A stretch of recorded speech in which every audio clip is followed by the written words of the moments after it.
Bismillahirrahmanirrahim. Assalamualaikum warahmatullahi wabarakatuh. Alhamdulillahirabbil alamin. Allahumma shalli ala sayyidina Muhammad wa ala ali sayyidina Muhammad. Kembali lagi di kegiatan rutinitas mingguan kita, yaitu 3M juga, yang dimana saya akan melanjutkan kali ini saya menemukan judul baru, yang dimana buku ini ditulis oleh Dr. Agus Setiawan LCMA yang berjudul Menebar Pelita di 5 Benua. Pada kesempatan kali ini saya mendapatkan satu judul yang menarik dan bisa kita ambil pelajaran di dalamnya. Yaitu tentang satu negara yang dimana negara ini adalah yang dulunya menjadi mantan negara terbesar di daerah Afrika dan daerah Arab, yaitu negara Sudan. Sudan itu memiliki nama resmi itu memiliki nama negara resmi, yaitu Republic of Sudan. Itu setelah memisahkan diri dari Afrika atau daerah-daerah Arab. Karena negara ini merupakan negara yang berdekatan dengan daerah-daerah negara-negara yang ke Arab-Araban gitu. Negara Sudan itu terletak di bagian timur laut benua Afrika. Sebelum referendum memisahkan Sudan menjadi 2 bagian, Sudan itu merupakan negara terluas di Afrika dan di daerah Arab. Juga merupakan negara yang menduduki peringkat ke-10 terluas di dunia. Dan negara ini berbatasan dengan Mesir di bagian utaranya, di Laut Merah di bagian timur laut, serta negara Kongo dan Afrika Tengah di bagian barat daya, serta Chad di bagian barat dan Libya di bagian barat laut. Mungkin itu saja sedikit penjelasan dari negara Sudan. Baik, negara Sudan ini adalah negara yang dulunya bergabung dengan Mesir. Sudan dulu bergabung dengan Mesir, akan tetapi namun Sudan memilih untuk memisahkan diri dari Mesir. Entah karena apa, saya juga tidak tahu. Akan tetapi Sudan juga memiliki potensi alam yang sangat tinggi. Mungkin itu juga alasannya, karena daerah Sudan itu terlewati atau mengalir di wilayahnya itu Sungai Nil.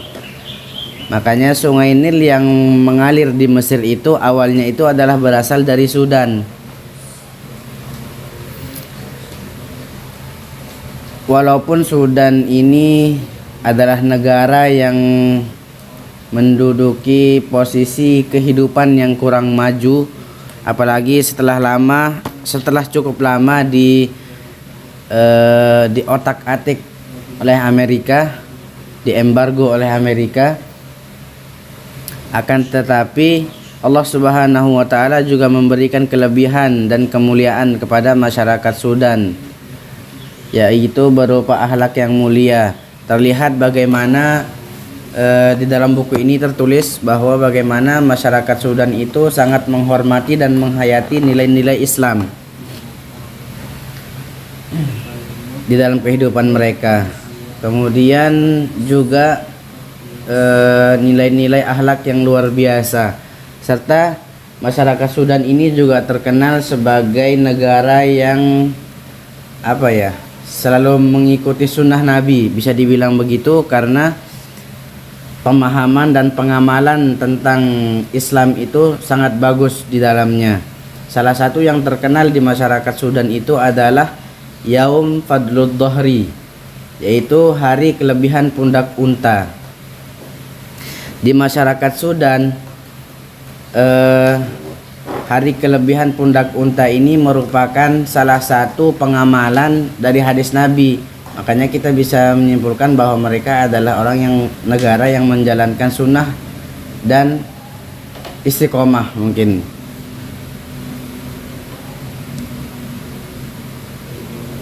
Ini merupakan hadis Nabi yang ini merupakan pengamalan dari hadis Nabi yang berbunyi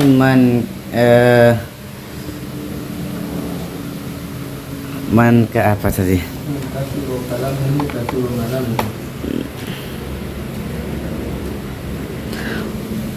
Man man kana lahu fadlud dhahri yu'ti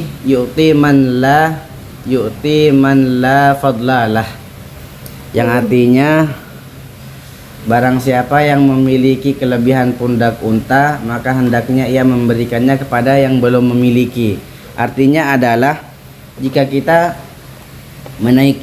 menunggangi unta kemudian masih ada peluang untuk bisa mengajak satu orang ikut bersamanya, maka hendaknya kita menawarkan kepada orang yang belum memiliki unta. Hari kelebihan pundak unta ini di masyarakat Sudan adalah yang dimana pada hari tersebut jika salah seorang dari masyarakat Sudan yang sudah memiliki kendaraan, memiliki unta itu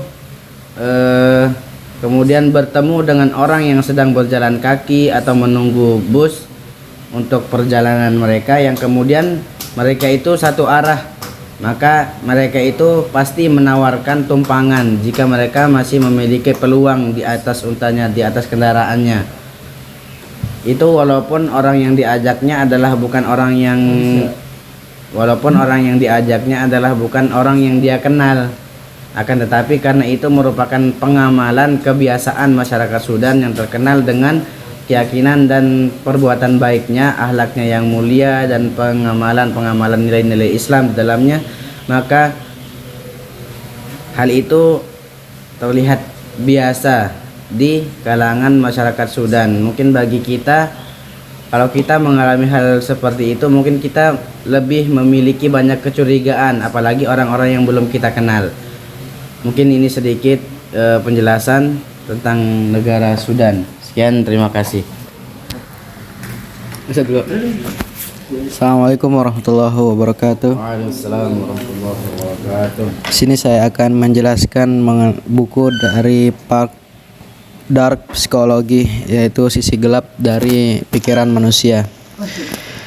Jadi ada dua sisi gelap manusia yang sangat sulit atau bisa dikatakan mustahil untuk disembuhkan, yaitu sifat rasisme dan psikopat.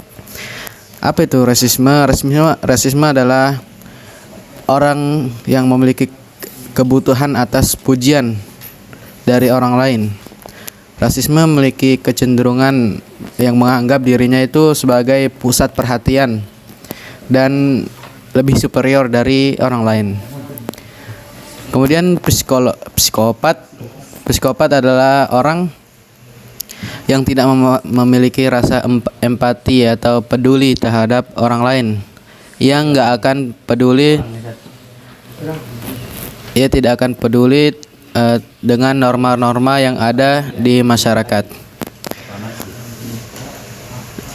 Dan setiap manusia itu pasti memiliki dua sisi gelap ini, tapi nggak semuanya.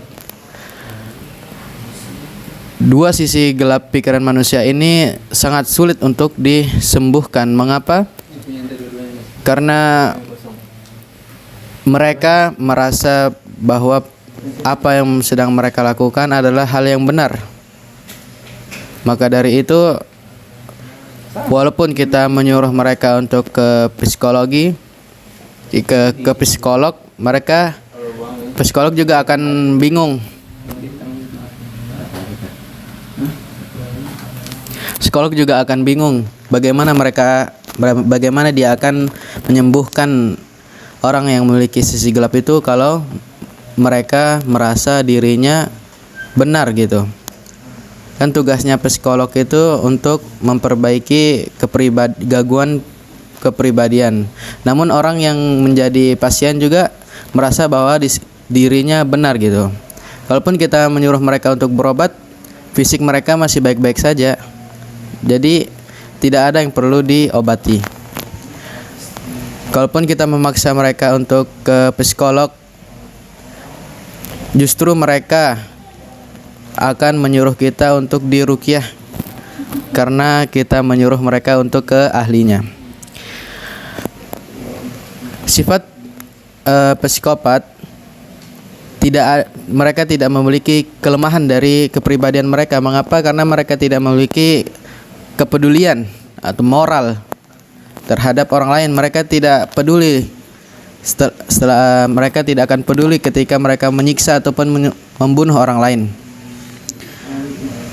Dan mereka juga tidak akan memikirkan atau bodoh amat gitu tentang konsekuensi setelah yang mereka lakukan. Namun sifat rasisme masih memiliki kelemahan, yaitu mereka masih memiliki rasa takut, rasa malu, dan butuh validasi. Maka dari itu kita masih bisa melawannya dengan kebenaran atau membatasi diri mereka. Dan ada faktor-faktor penyebab dua sisi gelap manusia ini, yaitu yang pertama faktor pengalaman memiliki trauma masa lalu atau parenting style, yaitu ketika mengabaikan pola mengabaikan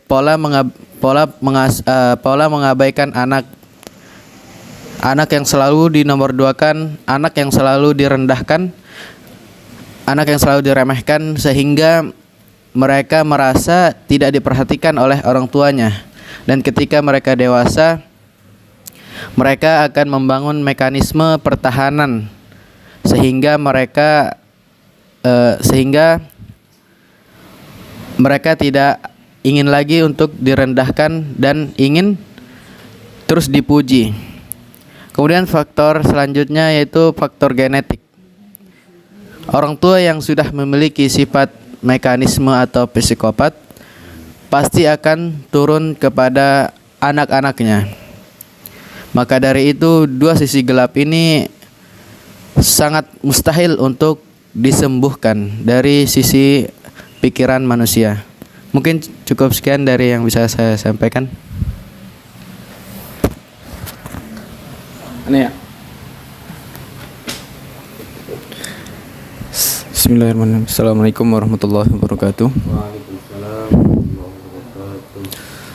Alhamdulillah wassalatu wassalamu ala rasulillah. Kembali lagi ke buku Keseimbangan, Jalan Keseimbangan karya Sutrisna Suryadilaga, yang mana di dalam buku beliau ditulis di sana manusia itu diberikan instrumen oleh Tuhan, oleh pencipta alam semesta untuk menggapai kebahagiaannya masing-masing.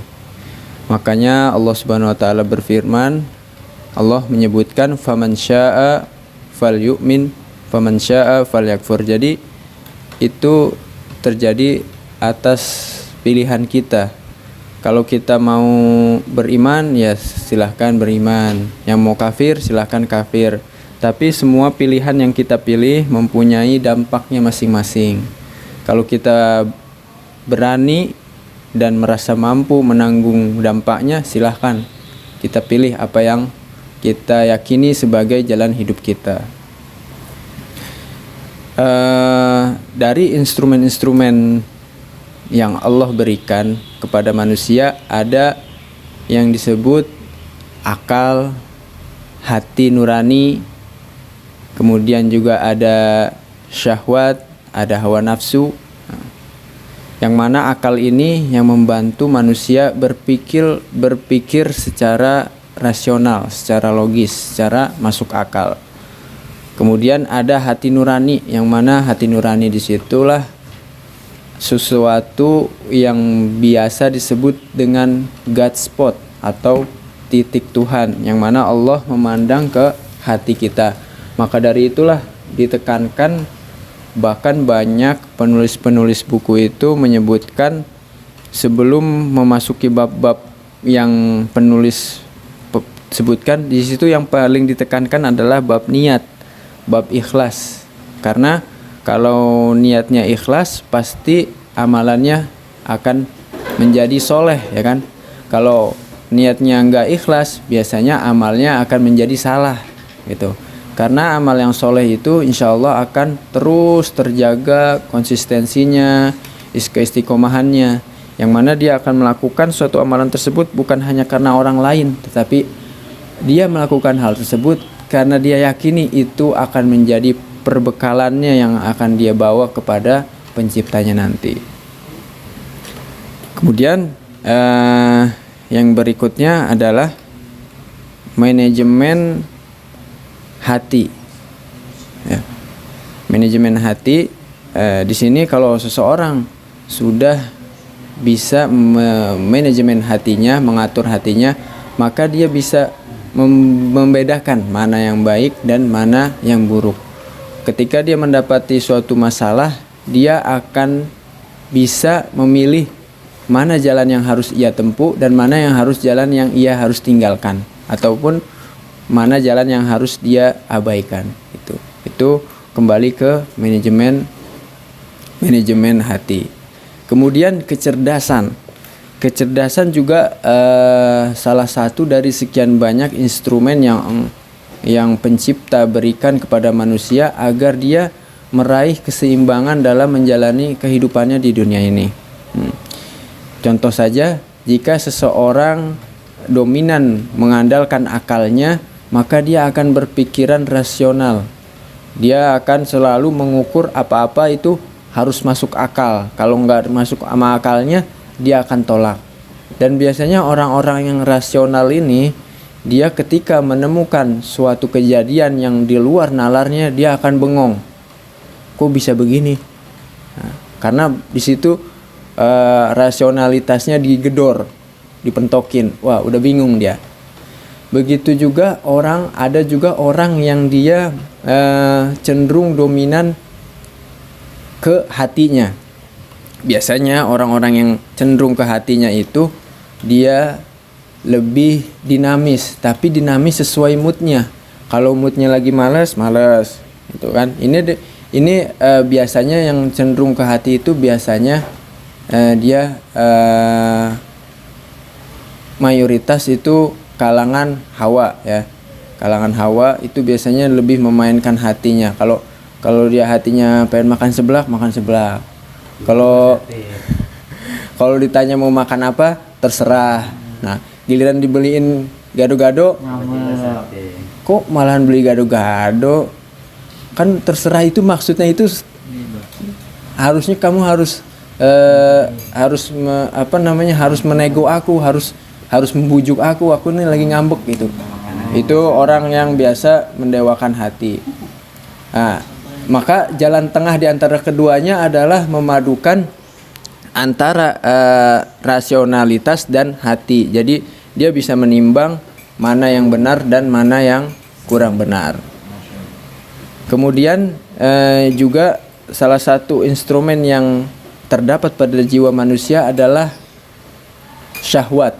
Yang mana syahwat ini setiap orang pasti ada rasa keinginan hidup nyaman, ingin dia itu diakui oleh orang lain, ingin disayang gitu, ya kan, ingin misalnya punya harta yang banyak.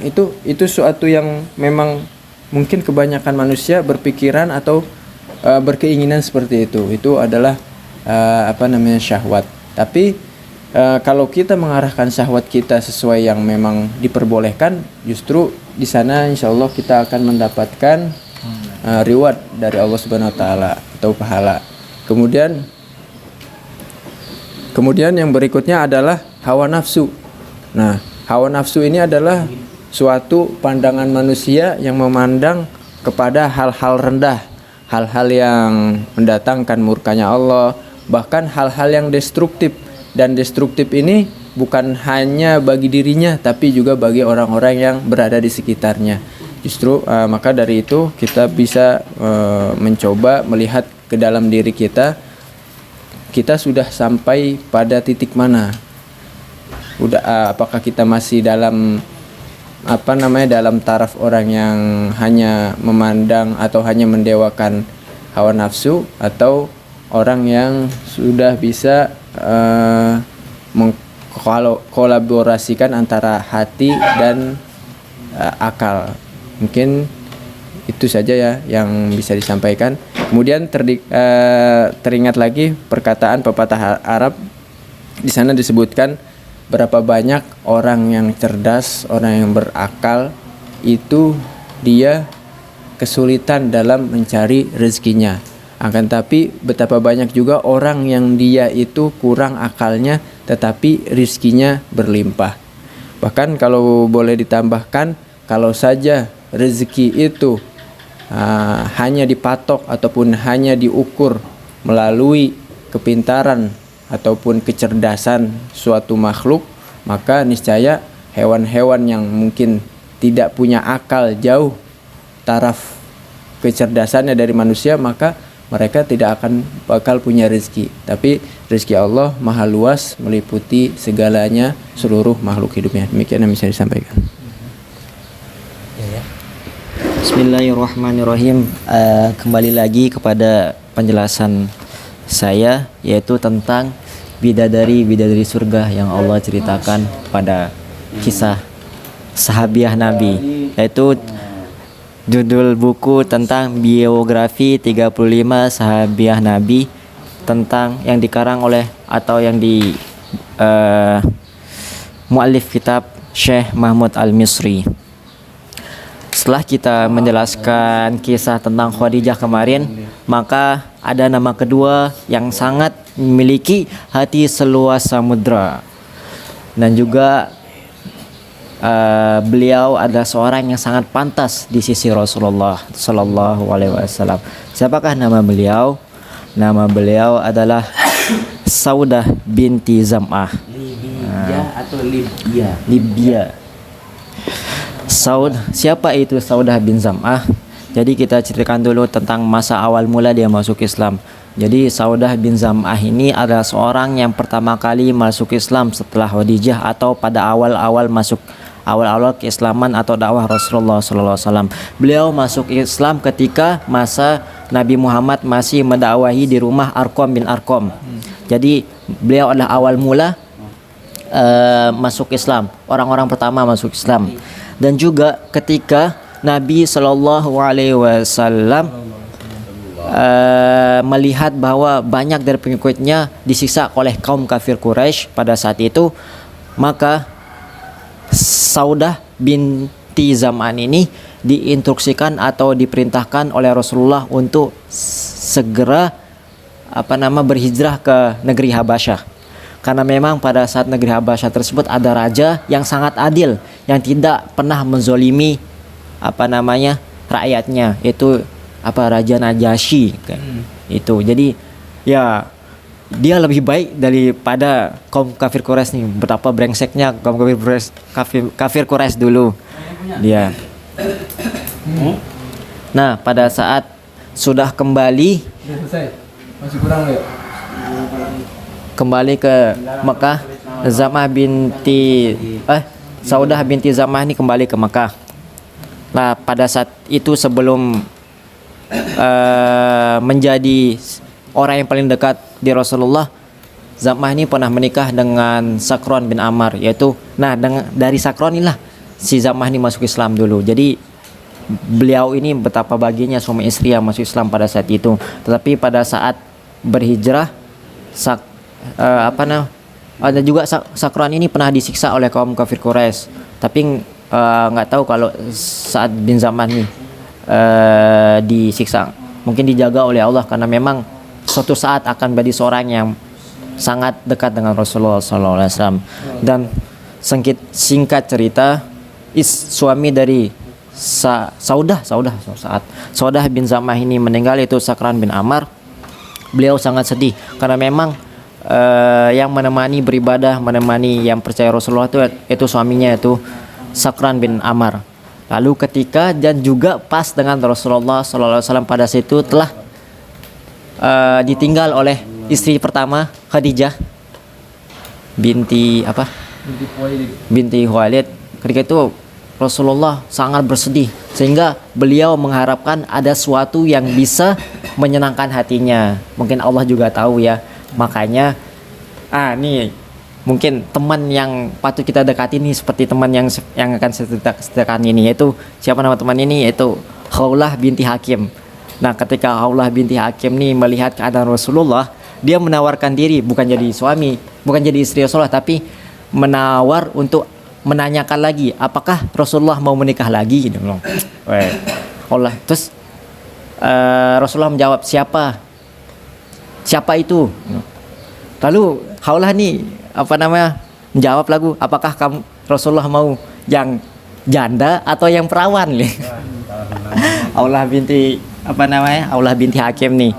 Lalu Rasulullah tidak milih tapi dia Rasulullah mengatakan saya ingin keduanya. Dan juga lalu pada saat itu mungkin rizkinya si Saudah bin Zam'an, Khawlah nih pergi ke rumahnya Saudah untuk menceritakan kisah tersebut. Lalu datang ke Saudah bilang iya. Lalu Saudah nyuruh ke orang tuanya untuk apakah dia setuju dengan ini Muhammad bin Abdullah untuk menikahinya. Lalu ditanya lagi ke Saudah, apakah kau setuju? Nah, setelah itu Saudah bilang iya. Lalu menikahlah Saudah dengan Muhammad bin Abdullah dengan mas kawin 400 dirham. Kita kalkulasikan sekarang 400 dirham tuh berapa banyak. Karena memang Rasulullah tuh tidak miskin. Yang miskin yang Rasulullah tuh sederhana tapi tidak miskin, maksudnya sifatnya sederhana, bukan hartanya yang sederhana. Jadi pada saat itu menikahlah dengan mas kawin 400 dirham Saudah binti Zam'an. Dan juga pada saat itu juga setelah menikahi Saudah binti Zam'an, Rasulullah juga menikahi siapa? Anaknya Abu Bakar, Aisyah. Rasulullah menikah Aisyah dan juga serumahlah sama ini Saudah binti Zam'ah. Nah, bagaimana tuh perasaannya? Tapi inilah yang aneh sebutkan tadi, hatinya seluas samudra. Jadi ketika memang juga Saudah ini juga kan sudah berumur ya, tahu diri lah kalau Rasulullah mau ini. Jadinya ketika Rasulullah kan mengundi ini untuk giliran ke istrinya ya, dapatlah si Saudah binti Zam'ah nih. Tapi karena dia tahu diri dan juga hatinya sangat luas, diserahkanlah kepada Aisyah untuk ya mungkin digauli atau apa. Karena memang kan dulu Rasulullah mengundi bapak istrinya untuk diajak itu juga. Dan juga memang diceritakan di sini Saudah nih orang yang sangat ceria. Jadi nggak suka bundung gitu. Nggak suka bundung. Bundung apa, Sat? Ya nggak suka, pokok dia paling ceria. Katanya dari sini tuh sesudah kan ditinggal oleh Khadijah, Rasulullah sangat sedih. Nah, ketika datang si Saudah nih, Rasulullah kembali seperti ketemu Khadijah lagi. Saking dia taat dan juga ngelucu juga, dia lucu orangnya katanya di sini tuh. Jadi sering berseni gurau lah, begitulah sama Rasulullah. Ya itu. Terakhir mungkin dari saya, dari pelajaran yang kita ambil dari Saudah binti Zam'ah ini adalah beliau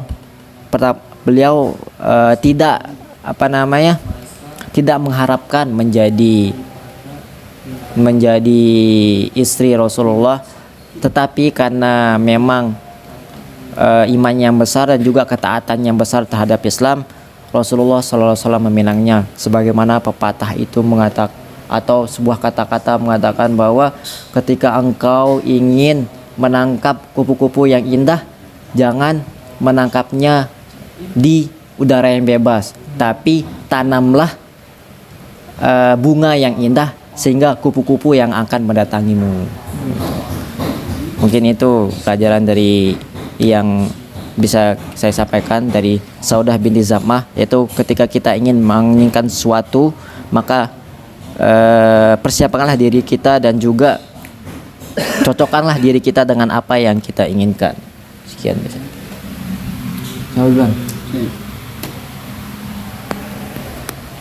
Bismillahirrahmanirrahim. Assalamualaikum warahmatullahi wabarakatuh. Baik, saya akan sampaikan sebuah buku yang saya baca, yaitu terkait tentang sirah nabawiyah, di mana di dalam buku ini kita bisa banyak mengambil pelajaran dari kisah-kisah Nabi kita, mulai dari sahabat Nabi Sallallahu Alaihi Wasallam. Dan saya akan menyampaikan sebuah kisah yang menarik, yaitu tentang Rasulullah SAW ketika beliau menyampaikan dakwah secara terang menerang, di mana dakwah Rasulullah SAW ketika berdakwah keduanya itu beliau sangat terang menerang dalam menyampaikan dakwahnya kepada orang-orang kafir Quraisy ketika itu. Dan ketika Rasulullah SAW menyampaikan tausiahnya atau pidatonya di dalam dakwahnya yang kedua itu adalah beliau berkata dan beliau bersabda, segala puji bagi Allah dan saya memuji kepadanya dan memohon pertolongan kepadanya, dan saya percaya kepadanya dan saya bertawakal kepadanya, dan saya bersaksi bahwa tiada Tuhan selain Dia atau tiada sekutu baginya. Maka dari itu Rasulullah SAW terus melanjutkan dakwahnya, dan beliau berkata, dan sesungguhnya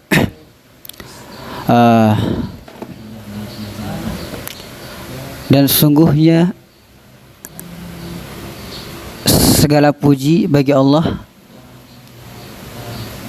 dan sesungguhnya sungguhnya pemuda itu adalah tidak akan mendustakan saudaranya, dan demi Allah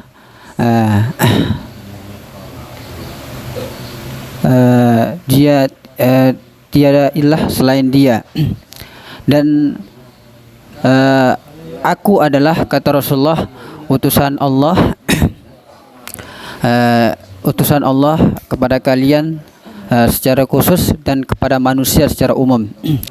Dan sungguhnya kalian akan dimatikan oleh Allah ketika dalam keadaan tidur secara nyenyak, dan kalian juga akan dibangkitkan atau dihidupkan ketika kalian sedang bangun.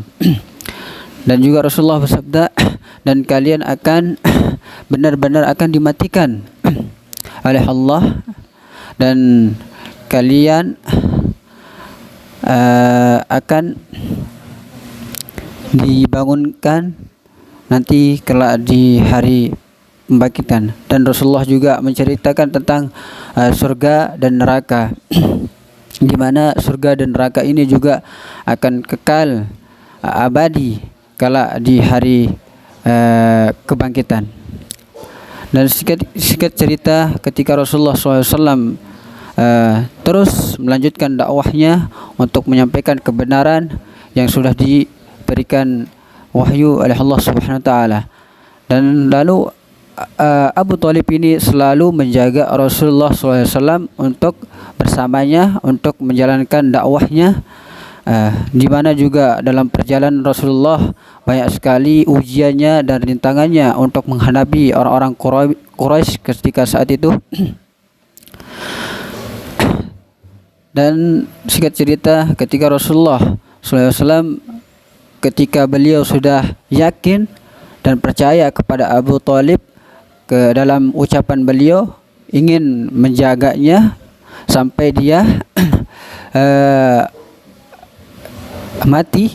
Ketika Abu Thalib berpesan kepada Rasulullah, demi Allah saya akan menjagamu selama saya masih hidup, di muka bumi ini, kata Abu Talib.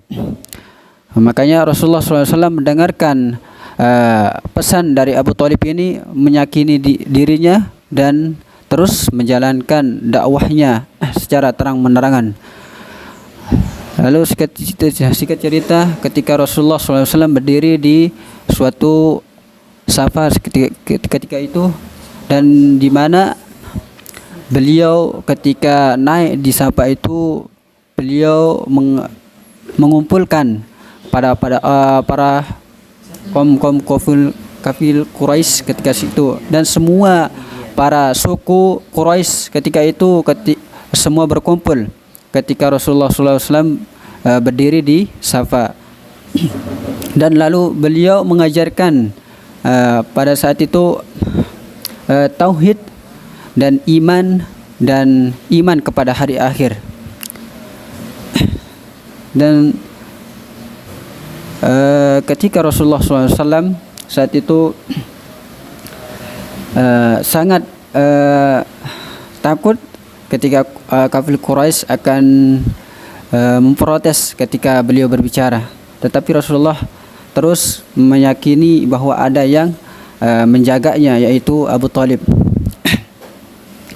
Dan kisah ini juga telah diriwayatkan dari Abu Hurairah dan juga Ibnu Abbas radhiyallahu anhu juga telah meriwayatkan dari kisah tersebut. Dan mungkin itu saja yang saya bisa simpulkan dari perjalanan kisah Nabi sallallahu alaihi wasallam ketika beliau berdakwah secara berterang-terangan. Semoga bermanfaat. Saya persilahkan kepada saudara Firman.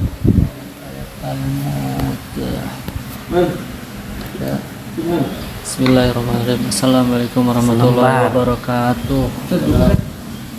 Di sini anak akan menyimpulkan tentang dari buku Zionis dan Syiah Bersatu Hantam Islam. Pada bab akidah persembahan akidah apa itu ya, agama Yahudi. Judulnya tuh tentang persembahan Yahudi.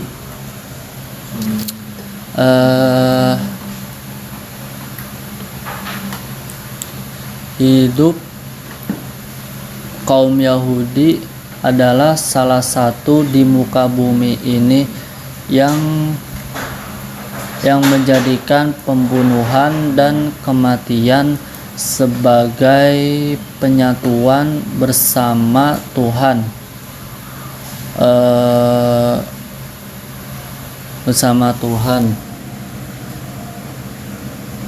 Mereka percaya pembunuhan dan darah tidak akan bisa tidak terlepaskan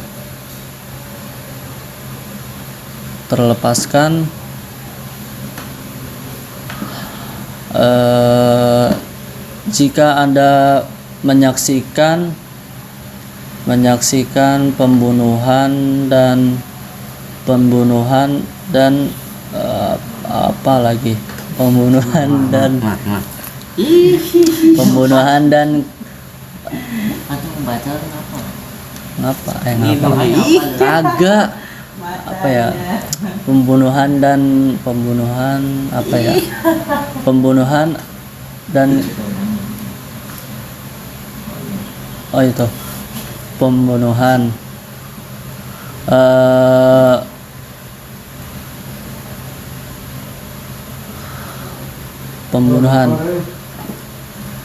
lupa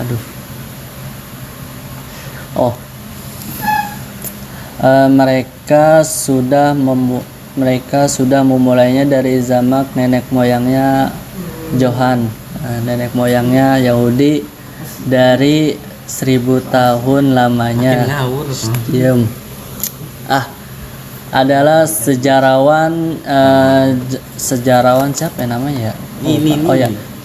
Joseph Kastin 1860 sampai 1946 dalam buku History of Jews yang mengatakan bahwa yang menjadi dasar ritual pembunuhan menurut pandangan mereka bahwa darah adalah tempat jiwa bersemayam. Asik. Tempat jiwa bersemayam.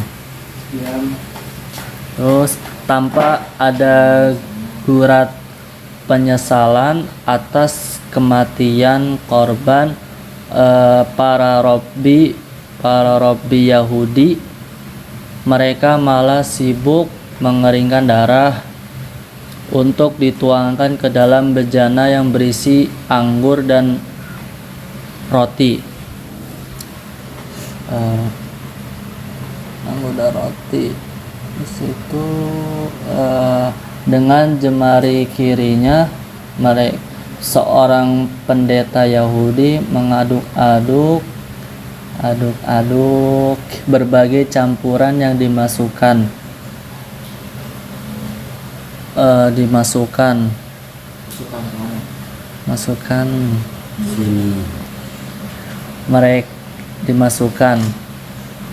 dalam melaksanakan ritualnya. Para pendeta akan berdoa agar goim non Yahudi ditempatkan di dalam neraka. Goim adalah orang-orang yang berada dari luar agama Yahudi. Mereka beranggapan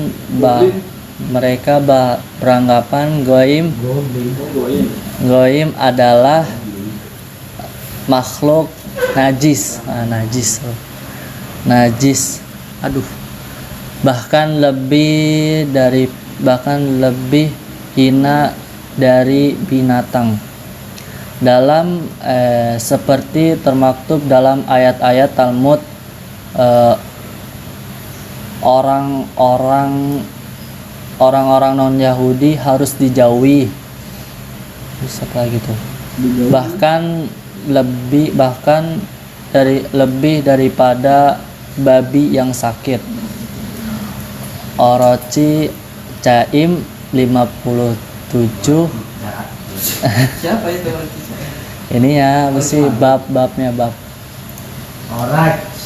Orach itu Caim. 57 6a.